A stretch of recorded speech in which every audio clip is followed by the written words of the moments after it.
할렐루야. 오늘은 10월 세 번째 주일인 10월 19일 주일입니다. 오늘 10월 19일 주일 예배 영과 진리로 들으시고 치유와 감동과 축복을 충만히 받으시기를 간절히 기도드립니다. 오늘 10월 19일 주일 예배해 주시는 하나님의 말씀은 신약성경 고린도 후서 12장 5절에서 10절 말씀으로 가시의 은혜 이러한 제목의 말씀입니다. 그러면 오늘 본문 고린도 후서 12장 5절에서 10절 말씀을 읽도록 하겠습니다. 5절입니다. 내가 이런 사람을 위하여 자랑하겠으나 나를 위하여는 약한 것들 위에 자랑하지 아니하리라. 6절 내가 만일 자랑하고자 하여도 어리석은 자가 되지 아니할 것은 내가 참말을 함이라. 그러나 누가 나를 보는 바와 내가 듣는 바에 지나치게 생각할까 두려워하여 그만두노라. 7절 여러 계시를 받은 것이 지극히 크므로 너무 자만하지 않게 하시려고 내 육체의 가시 곧 사탄의 사자를 주었으니 이는 나를 쳐서 너무 자만하지 않게 하려 하심이라. 8절 이것이 내게서 떠나가게 하기 위하여 내가 3번 주께 간구하였더니 9절 나에게 이르시기를 내 은혜가 내게 족하도다. 이는 내 능력이 약한 데서 온전하여 짐이라 하신지라. 그러므로 도리어 크게 기뻐함으로 나의 여러 약한 것들에 대하여 자랑하리니 이는 그리스도의 능력이 내게 머물게 하려 함이라. 10절 그러므로 내가 그리스도를 위하여 약한 것들과 능력과 궁핍과 박해와 곤고를 기뻐하노니 이는 내가 약한 그때에 곧 강함이라. 아멘.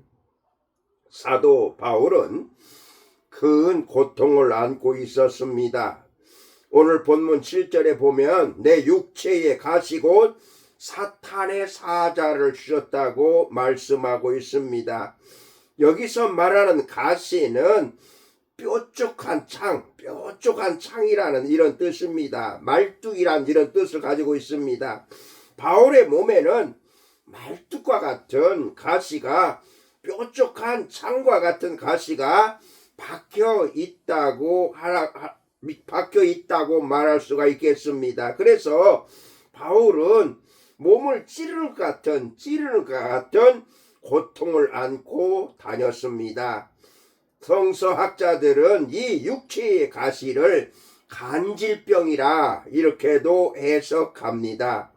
거품을 흘리면서 자주 넘어져서 발작하는 고통은 참으로 괴로운 일입니다. 사도 바울이 설교하는 중에 만일에 이런 발작이 일어나서 거품을 물고 쓰러진다면 그게 어떻게 성도들이 그것을 보면서 은혜를 받을 수가 있겠습니까? 그런가 어떤 사람은 안질이라고도 합니다. 눈에 아픈 고통과 함께 눈물이 흐르는 그래서 빨간 눈이 되는 이런 것이 바로 안질이라고 해석하는 경우도 있습니다. 어쨌든 예수님의 심장으로 주의 일에 전력하였던 사도 바울에게 육체의 가시 곧 사탄의 사자가 붙어 다녔던 것입니다. 결국 육체의 가시는 바울에게 결점이요 바울에게 큰 약점이 되었습니다. 그래서 바울은 육체의 가시를 제거해 달라고 하나님 앞에서 3번이나 기도했다고 말씀하고 있습니다. 그러나 육체의 가시는 떠나지 아니했습니다. 오히려 바울은 하나님의 기이한 응답을 받게 되었습니다. 바울아, 내 은혜가 내게 족하도다. 이는 내 능력이 약한 데서 온전하여 짐이라. 이렇게 오늘 본문 9절에서 말씀하십니다. 바울은 육체의 가시가 떠나가지 않는 이유를 깨닫게 되었습니다. 하나님께 기도했는데도 그 육체의 가시가 떠나지 않았는데 그 이유를 알게 되었으니 가시 때문에 하나님의 은혜를 알게 되었다는 것입니다. 육체의 가시가 도리어 하나님의 은혜의 수단이 되었노라고 바울은 선언하고 있습니다. 여러분, 가시가 은혜가 되는 이유가 무엇일까요? 첫째로 겸손의 조건이기 때문에 그렇습니다. 겸손의 조건이기 때문에 그렇습니다. 7절인데요. 여러 계시를 받은 것이 지극히 크므로 너무 자만하지 않게 하시려고 내 육체의 가시 곧 사탄의 사자를 씌었으니 이는 나를 쳐서 너무 자만하지 않게 하려 하심이라. 아멘. 육체의 가시, 그것이 바울을 겸손하게 만들어서 하나님의 은혜가 임했다는 것입니다. 그의 조건들을 한번 생각해 보면은 교만할 수 있는 요건들이 너무나도 많습니다. 부족한 것이 거의 없을 정도입니다. 그는 바로 남의 잘못도 그냥 지나치지 않는 이런 성격의 사람이었습니다. 일을 제대로 하지 못하는 마가를 책망하였고 베드로에게는 처신을 잘 못한다고 면책도 할 정도였습니다. 그러나 바울이 가졌던 고통의 가시가 그를 훌륭한 사도로 만들게 된 것입니다. 하나님이 육체의 가시를 통해서 사도 바울을 낮추어 주셨다는 것입니다. 하나님은 언제나 지금이나 어제나 지금이나 겸손한 자에게 은혜를 베풀어 주십니다. 잠언 18장 12절입니다. 사람의 마음의 교만은 멸망의 선봉이요 겸손은 존귀의 앞잡이니라 이렇게 말씀하십니다. 여러분에게 혹시 고통의 가시가 있으십니까? 바로 낮추시고 하나님 앞에 나가서 은혜의 생활하게 하는 수단임을 믿으시기를 바랍니다. 교만을 깨뜨리기 위한 것이라는 말씀이지요. 여러분, 가시로 인해서 낮아질 때, 겸손할 때 하나님께서 놀라운 은혜와 축복을 내려줄 줄로 믿습니다. 아멘. 두 번째로 감사의 조건이기 때문입니다. 감사의 조건이기 때문입니다.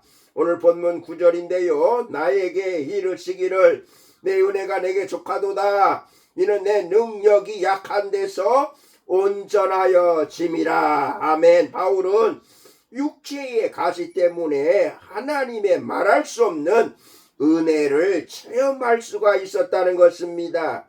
주의 환상과 계시를 받은 체험은 실로 바울에게 놀라운 은혜였습니다. 그래서 내 은혜가 내게 족하다 하는 응답을 받은 바울은 기뻐하면서 하나님께 감사했습니다.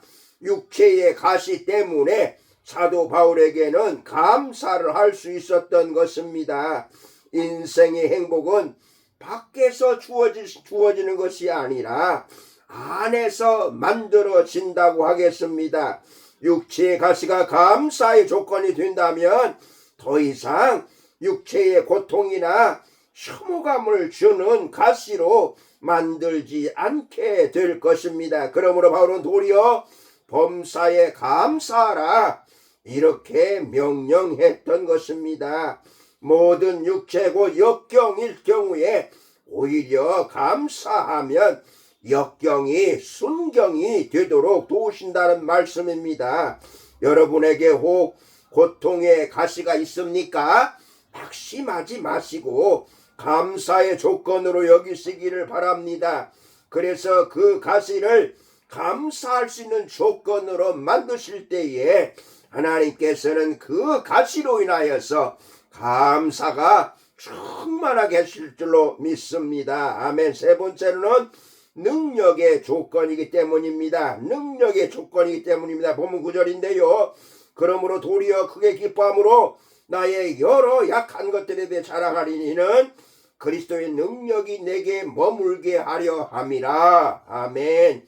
그러므로 육체의 가시, 그것은 오늘 우리에게 하나님의 능력이 머무는 은혜가 되는 줄로 믿습니다. 바울이 가시를 기뻐한 이유도 그리스도의 능력이 머물기 때문이라는 것입니다. 혹 능욕이나 궁핍이나 박해나 곤고가 있으십니까? 그때가 오히려 강한 순간, 바로 강한 은혜가 되는 순간임을 믿으시기를 바랍니다. 하나님께서 능히 감당하게 할 수 있는 능력을 주시는 줄로 믿습니다. 여러분에게 지금 육체의 가시가 있으시다면 하나님의 능력이 임하게 되는 그 기회임을 믿으시기를 바랍니다. 여러분, 가시가 은혜가 되는 이유는 무엇이라고 말씀하십니까? 겸손의 조건이기 때문에 그렇습니다. 감사의 조건이기 때문에 그렇습니다. 그리고 또한 그 능력의 조건이기 때문에 그렇습니다. 오늘 육체의 가시 참으로 고통스럽고 너무나도 그 가시 때문에 안타까운 그런 일들이 얼마나 많이 있겠습니까?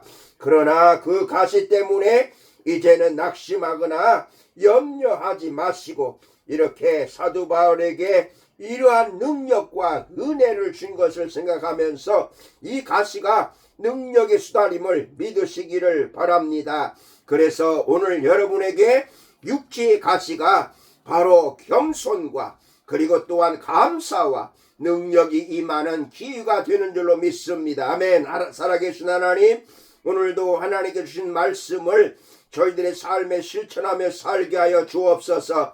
바로 육체의 이 가시가 은혜가 된다고 했는데 바로 그 은혜는 겸손의 은혜요, 감사의 은혜요, 능력의 은혜임을 믿습니다. 감사하며 예수님의 이름으로 기도드리옵나이다. 아멘.